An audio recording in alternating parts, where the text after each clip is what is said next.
Bien, continuando con nuestra reflexión, eh, nos dice que lo hemos comprobado en otras cosas, las cuales estando constituidas por varios principios, no se denomina por uno de estos principios solamente. No, no decimos que la realidad es ser por un principio, porque si fuera así volveríamos al monismo, un solo principio, todo es agua, todo es fuego, todo es tierra, una sola materia, o al platonismo, que miraba que todo era idea, una forma eh, fuera de la realidad, o una realidad sin forma, como hicieron los monistas, que todo era agua, todo era fuego, todo era tierra, dejaron de mirar la forma, o el otro extremo, Platón, que dejó de mirar la materia, se quedó mirando las formas. Entonces no podemos caer en el monismo, ni en el monismo de los primeros filósofos, ni en el dualismo platónico.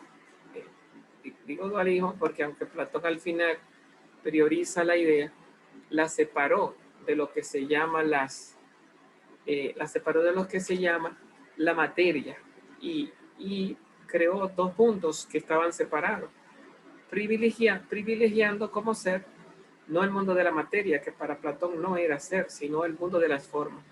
Entonces, el ser para los presocráticos era la materia, agua, fuego, aire y tierra, mientras que el ser para Platón era la forma, las ideas en el topos uranos. ¿Qué hace Aristóteles? Eh, Unifica el mundo de la materia, que es quien otorga la existencia, y el mundo de la forma, que es quien otorga la identidad o el ser, el carácter de ser. El carácter de ser se debe ante todo a la forma, a su modo, es lo que estamos tratando de explicar en este texto, aunque sin quitar la materia, porque sin la materia el ser de la forma no llega al concepto de ser o al concepto de esencia. Entonces decimos, estando constituida por varios principios, Aristóteles ilemorfista, no se puede hacer filosofía con un solo principio, de que todo es agua, todo es fuego, todo es tierra, o con el principio material, ni con el principio formal de Platón, que todo es forma y que todo es idea. Aristóteles es ilemorfista, habla de las causas. El ser es multicausal. En la unidad del ser que está ante nuestra vista, filosofía primera, se da la multiplicidad. Entonces, varios principios no se denomina por uno de estos principios solamente, sino por aquellos que comprenden a todos, como se manifiesta en los sabores. Y así, el dulzor se causa por lo cálido, recuerden que esa es la vida, al disolver lo húmedo. ¿eh? Resulta curioso. Aquí entramos en el mundo de los sentidos, ¿verdad? Porque yo le digo, por ejemplo, la lengua es una lengua muerta, es una lengua fría. Lo cálido no disuelve lo húmedo. Tú puedes poner un caramelo mojado en la boca de un muerto y no se va a disolver lo húmedo. ¿Por qué? Porque falta lo cálido. ¿Y qué es lo cálido? Lo cálido no es el caliente, lo cálido es el gusto. En la vida, en la vida de la lengua. Lo mismo, el oído es la vida de la oreja, entendida la oreja no como externa, sino como interna. El tacto es la vida de la piel, el olfato es la vida de la nariz. Entonces, la vista es la vida del ojo. Y en ese sentido, quien disuelve, en el caso del gusto, en el caso de la lengua, quien disuelve es el gusto, pero en el caso del ojo, el que, el que, el que ve, el que sensibiliza los colores es la vista y el que oye los sonidos es el oído. Una oreja sin oído, por más bulla que haya, parecería que nunca hay bulla. Y no parece que haya un cuerpo dulce un azúcar o un caramelo si no hay una lengua cálida que lo capte, que capte el dulce. No parece que haya colores en este mundo si no hay vista que lo distinga. Entonces, es interesante esta reflexión porque aquí uno puede ver en Tomás de Aquino un salto a la objetividad, porque hoy día creemos que la vista está en los ojos, que los colores están en la vista. Si no hay vista, no hay colores, que los sabores están en el gusto. Si no hay gusto, no hay sabores, que los sonidos están en el oído. Si no hay oído, no hay sonidos, que la temperatura, la textura y la resistencia están en el tacto. Si no hay tacto, no hay temperatura, no hay textura, no hay resistencia, lo cual es un error, porque eso es dejar de ver la existencia, que es lo que aquí está salvando Tomás, la materia. Aristóteles salva la existencia salvando la materia. Eso es no darse cuenta de la existencia, de la materia, del ser conocido. Aún los sentidos, los sensibles, los colores que están ante la vista, tienen su materia, su existencia. Los sonidos que están ante el oído tienen su materia, tienen su existencia. Los olores que están ante el olfato tienen su materia, tienen su existencia. Y en este ejemplo, aunque a su modo la lengua no, el gusto, la vida de la lengua es la causa del sabor, no se puede decir que hay sabor sin lo húmedo. Eso es imposible.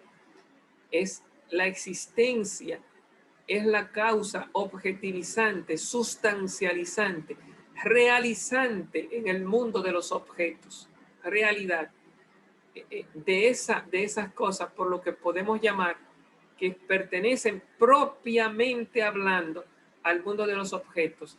No son del sujeto, son una propiedad del objeto. ¿Qué le da el carácter de propiedad? La existencia, la sustancialidad, la pertenencia al plano de la objetividad. ¿Y quién garantiza eso, la pertenencia al plano de la objetividad? En Aristóteles la materia, en Tomás la existencia. Entonces un poco es lo que estamos viendo, cómo la materia en su existencia para los seres compuestos, aún en los sentidos, pertenece al mundo de los objetos. No se puede decir que pertenezca, como diría Platón, al mundo al mundo de las formas. Entonces, así el dulzor se causa por lo cálido al disolver lo húmedo. Son dos cosas.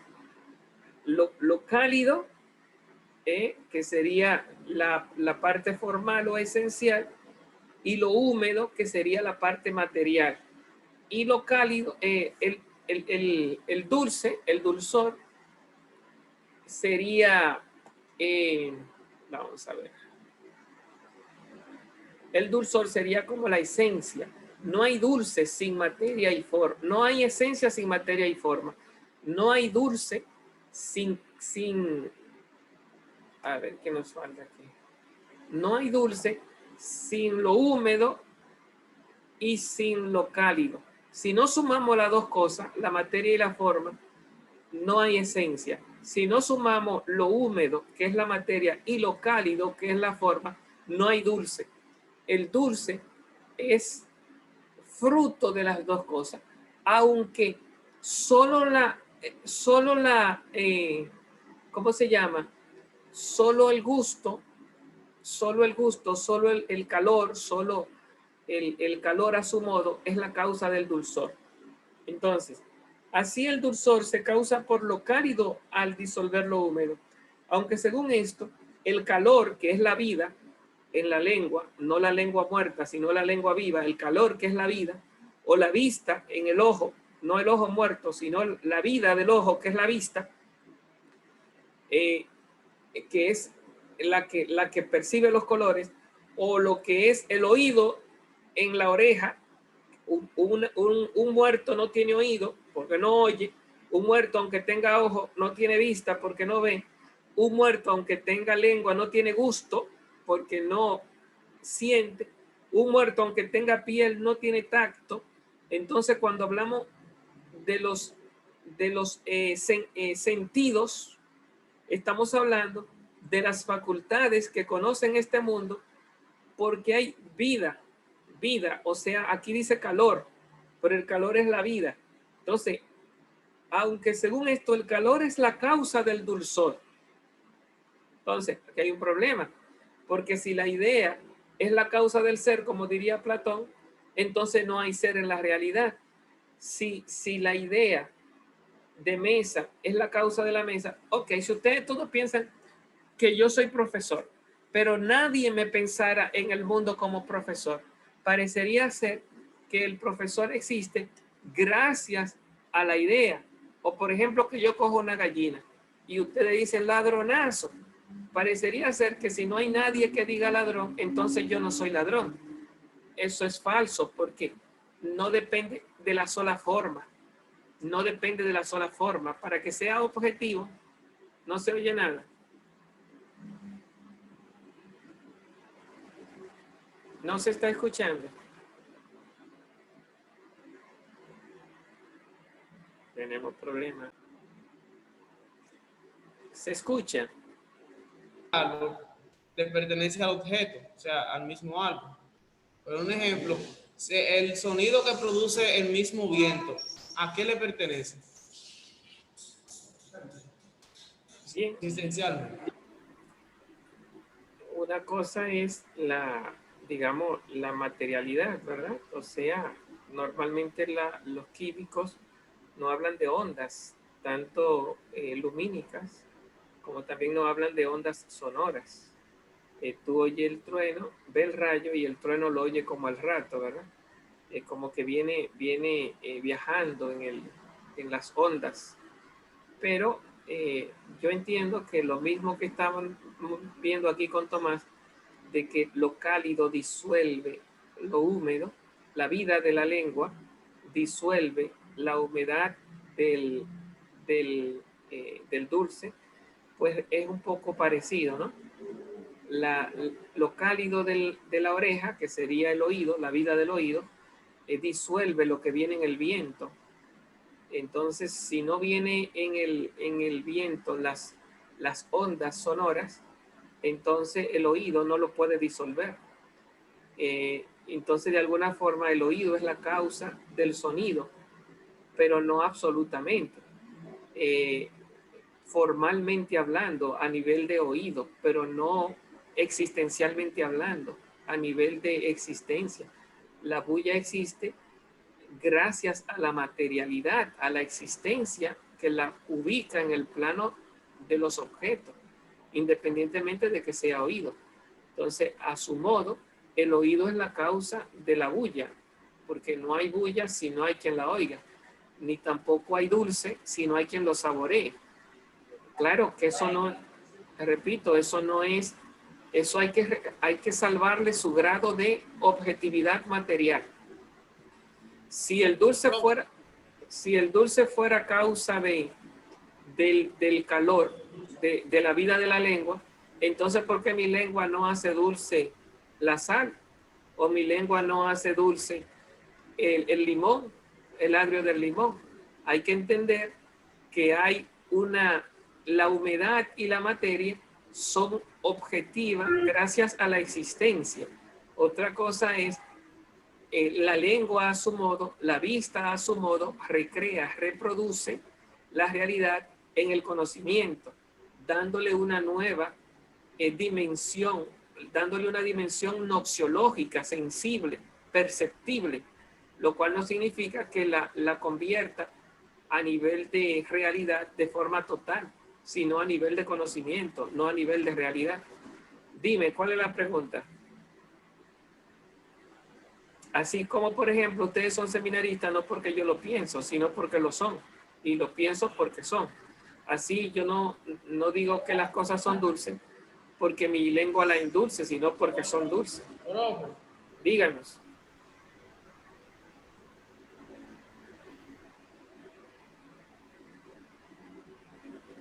¿No se está oyendo?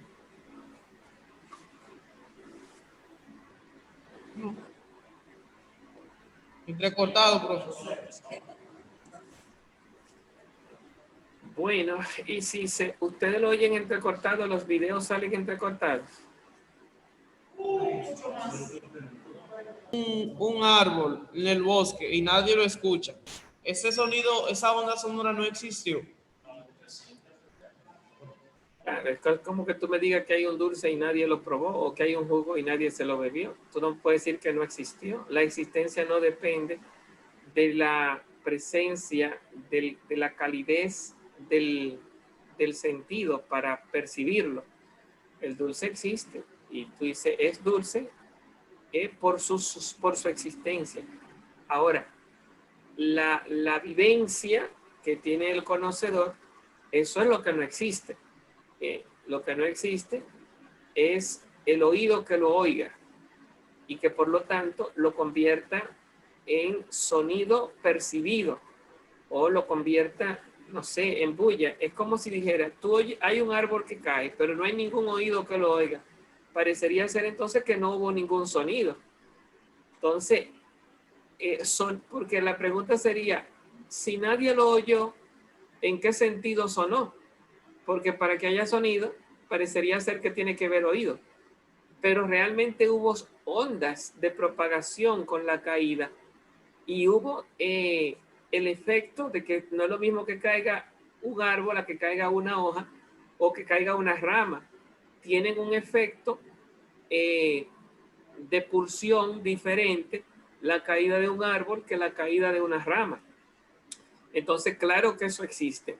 ¿Quién capta esa densidad de que si fue una rama o fue un árbol? Ahí se necesita el oído, que entonces capta el nivel de fuerza, si fue una fuerza grande de un árbol o fue una fuerza pequeña.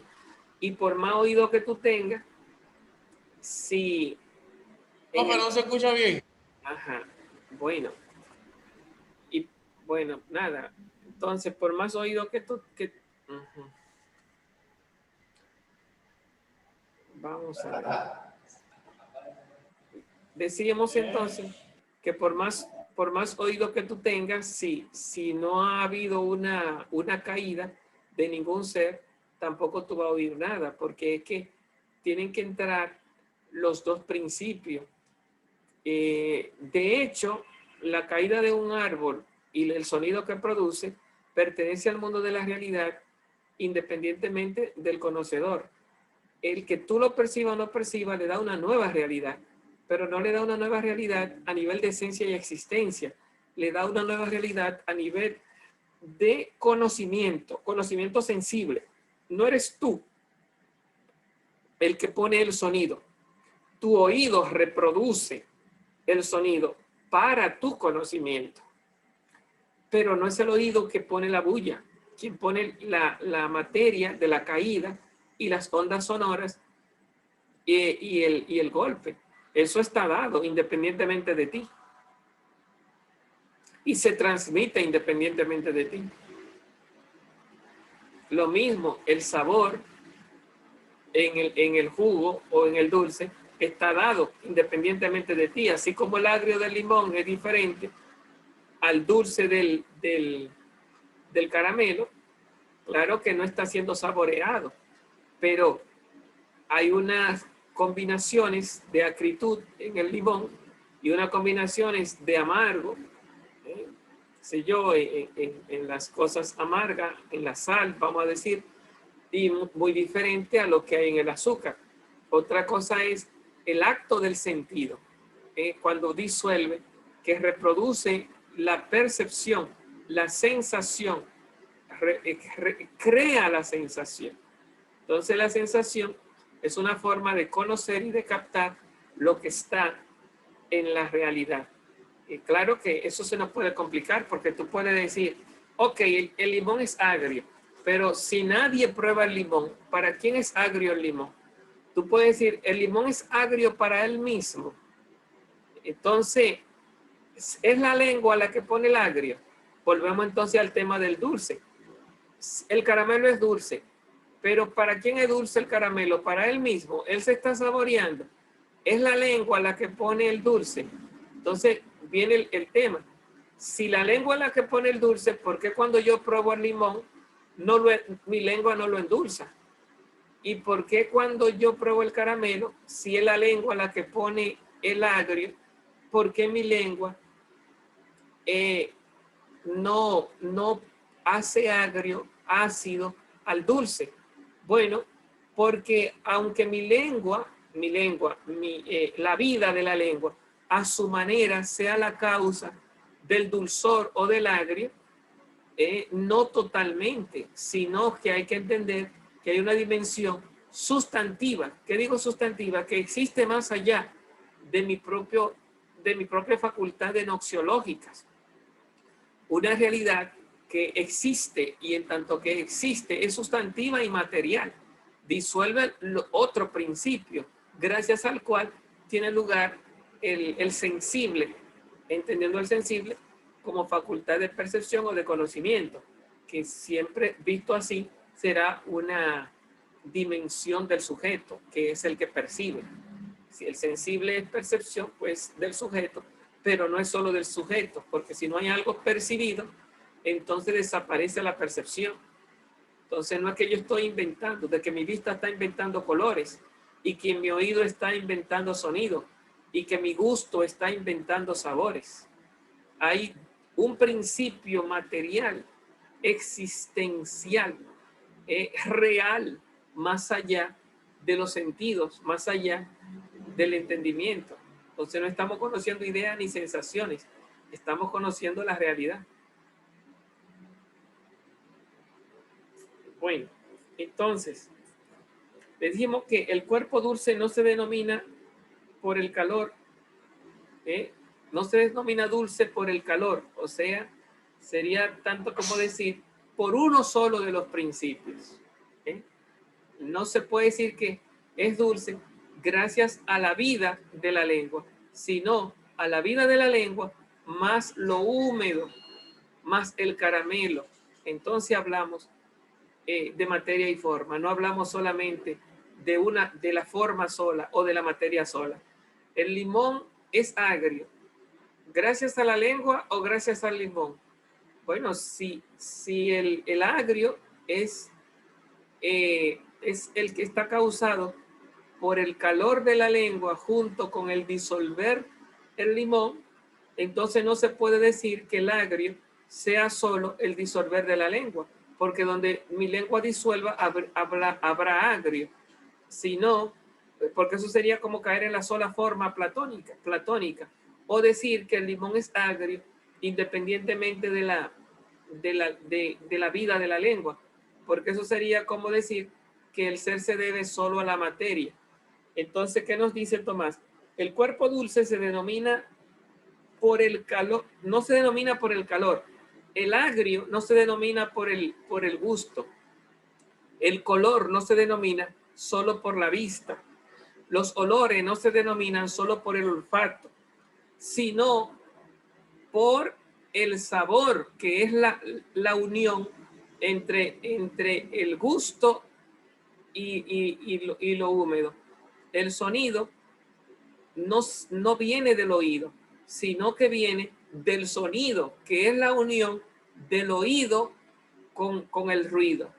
El gusto, el olfato, el olor no viene por el olfato, por el solo olfato, de que soy yo quien pongo los olores a la olfatear.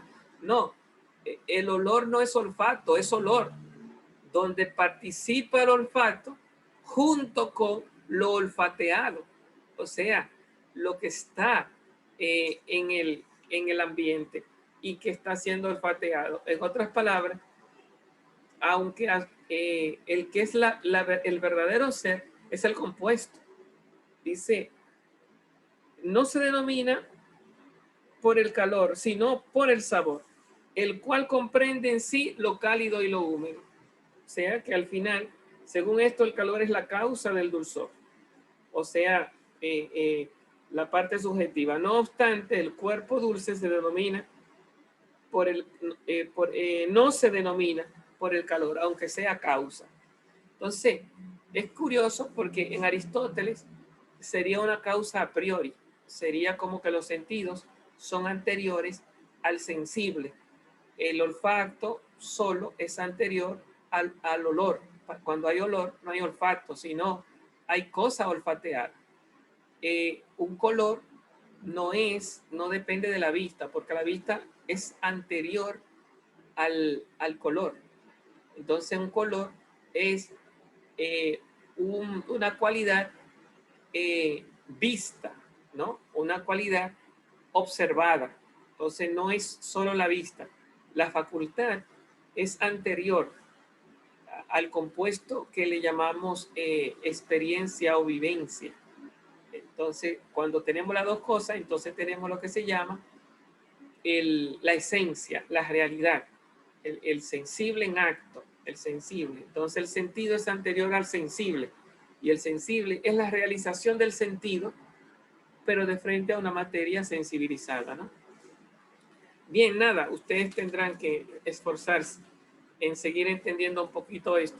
La idea en principio era que no se puede entender la sola forma o la sola materia cuando hablamos de los compuestos, que fue el discurso con el que se comenzó, ni siquiera en los sentidos, ni siquiera en los sentidos.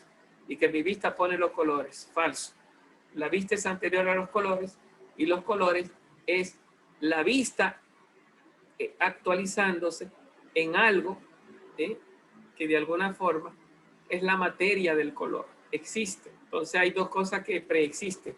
La materia, aquello que tiene el color en la realidad, y la vista, aquello que ve el color. Se encuentra la vista con lo coloreado y se produce la visión. Entonces la vista es anterior a la visión del color. Bien, número 5. Esta es la parte más profunda de todo el texto. Es una parte que al final Tomás la va a desarrollar en el capítulo 4 más ampliamente. Y es de alguna forma también la precisión de todo aquello que hemos estado como amenazando con decir, pero no hemos dicho, que son las distintas, los distintos tipos de materia que tienen lugar cuando se da lo que se llama el conocimiento. Entonces, bueno, entonces nosotros hemos hablado de una materia que está en el objeto, le hemos llamado materia física. Hemos hablado de una materia que está en la idea, en la definición, en el concepto más exactamente que la idea. Le hemos llamado materia lógica, le hemos llamado materia representativa.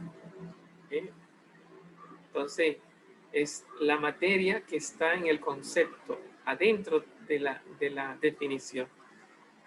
Y hay una tercera materia de la que no hemos hablado, que está, una materia que está también en lo que se llama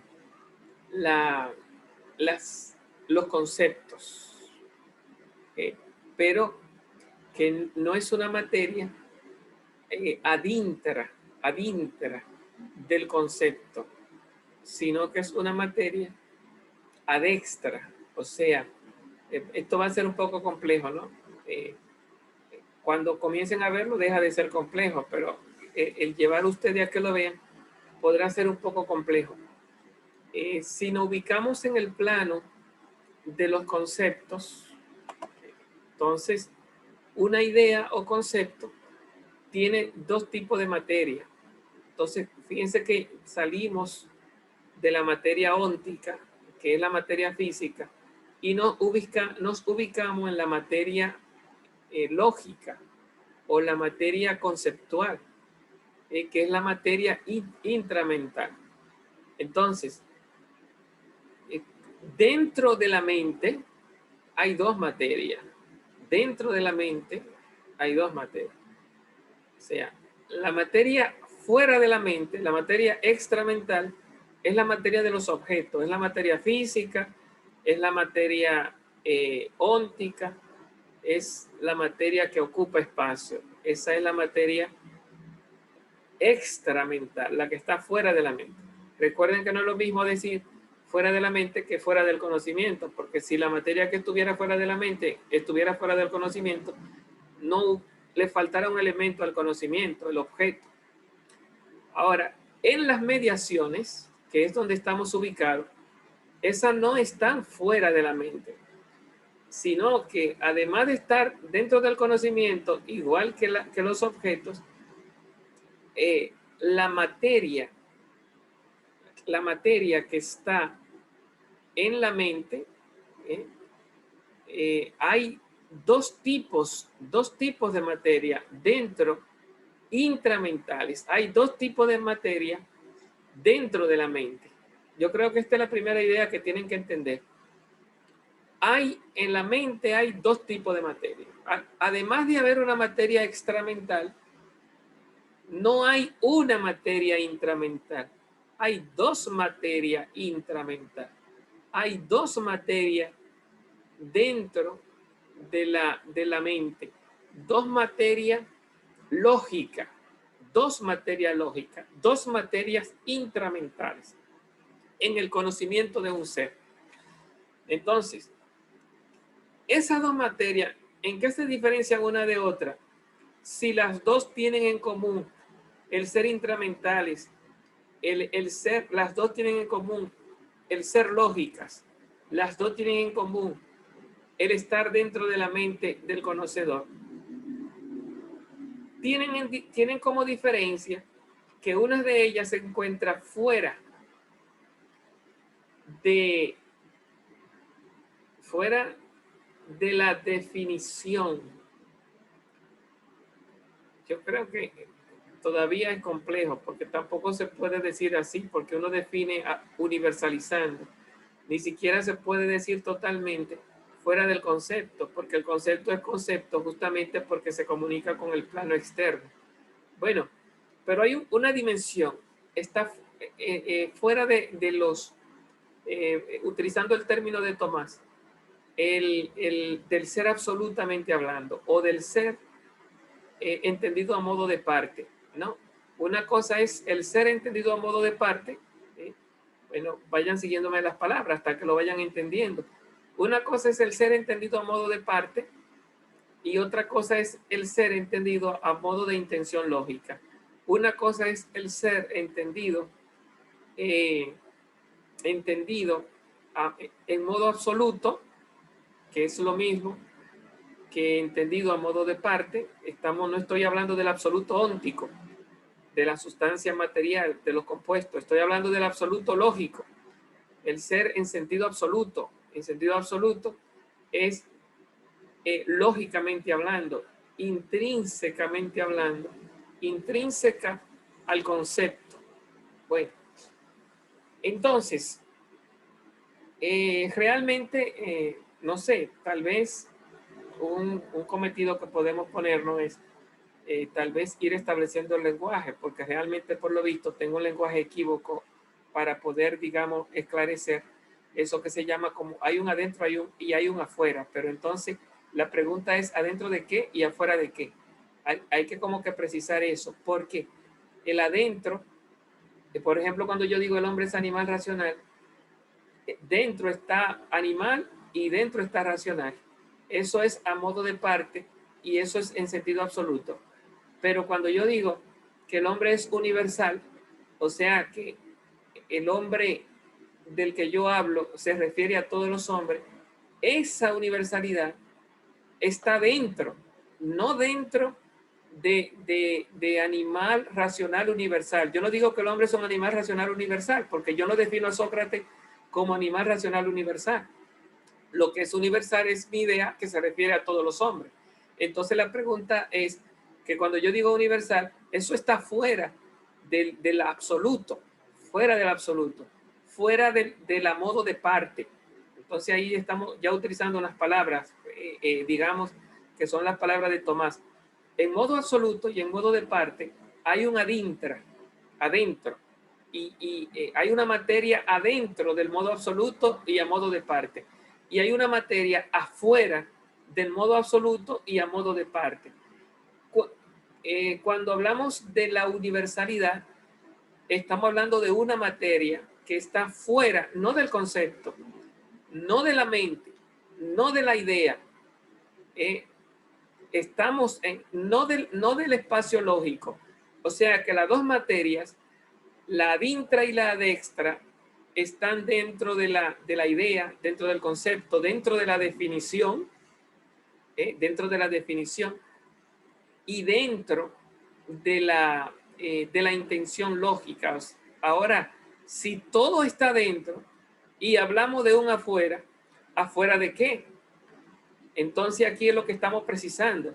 Hay una materia que está dentro del modo absoluto lógico y hay una materia que está fuera de ese modo absoluto lógico. Hay una materia que está dentro hay una materia que está dentro del a modo de parte, que es lo mismo que el modo absoluto, y hay una materia adintra, una materia adintra del concepto, adintra de la mente, adintra pero que está fuera del modo absoluto, lógicamente hablando, no ónticamente hablando, y del modo absoluto y del modo del a modo de parte, que es lo mismo que el modo absoluto. Bueno, bien, entonces de alguna forma yo lo veo, pero estoy como tratando de precisar un lenguaje para no tener tener el lenguaje lo menos vago posible.